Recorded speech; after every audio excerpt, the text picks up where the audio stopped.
Anauba matamgi lenga khungak asiga ariba matamgi lenga khungaka kheneriba asi anauba matamgi lenga sing asi miyamgi mihuta yumpham oiba amadi leibak miyamgi mot amadi ihulasi kupna yenglaga sarkari khongthang loba haibasini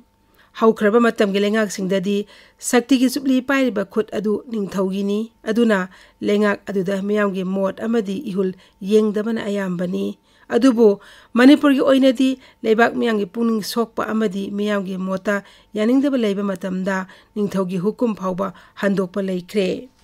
Kaithel nupisingna phongdoklakpa amadi yaningdaba phongdoktuna leibak ningthogi yathang handokhiba thogdok kaya leikre aduna lengak amagi warep amadi hukum singda leibak miyamgi ihul amadi mot hena lumna lawgudaba asi anoba matamgi lengak asini wafam asi sarkar adu president rule la natraga miyamgi mihutki sarkar haibasiga mari leinade president rule adumak anoba matamgi democracy manungda leiba sarkar amani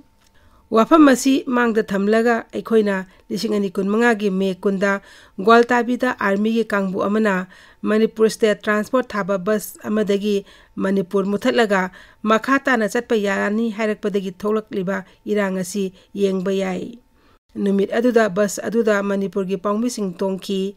manipur sarkar na pangthokpa Siri Lily festival hagdokpaki tharungi pauloba setpani tharumadugi chief guest oiribadu manipur gi governor ni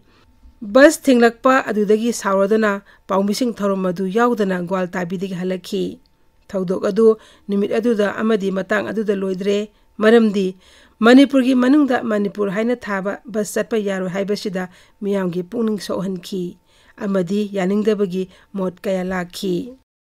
adumangna me kundagi tongan tongan yau amadi yaningdaba khongjang kya changsinnarakhi madudagi hendoktuna manipurgi angam athau phamlok thokpa amadi miyamda haijagadabani haiba kholau amadi dabi tawrakhi masimangna taklibadi manipur haiba ming asiga chenariba miyamgi ihul asi tasengnamak lummi manipur haibasi ming amanate masi leibak asigi itihasni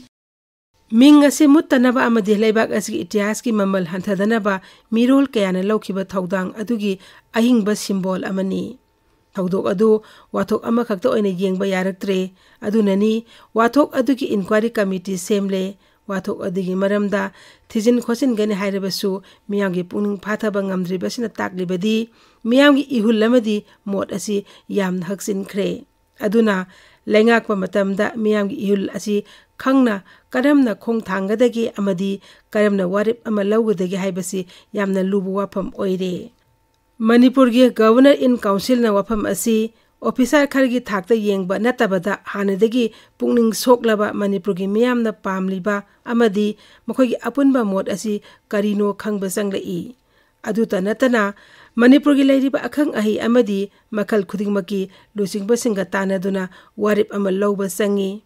matang asa yengba yaribadi manipur gi mayam singi thamoida leibak asibo karisu leitana khali haibagi tariba sarkar gi mami amadi manipur gi itihasbu usitti haina sarkar lawi haina khaliba wakhal asi hena sakthok handanaba ihul amadi mot khangna warip ama lawpham thoi Imphal mayolda hena he irang lakpa haibasi lengak amagi afaba khudam oiroi Manipur ngak pahaibasi law and order gi miyeng amadi security gi wafam amadi lengak ama chalaibagi niti khaktana yaroi miyam khangba amadi miyam gi ihul phataba ngamba haibasi anoba matam gi lengak kanglon amagi athoiba gun oiribani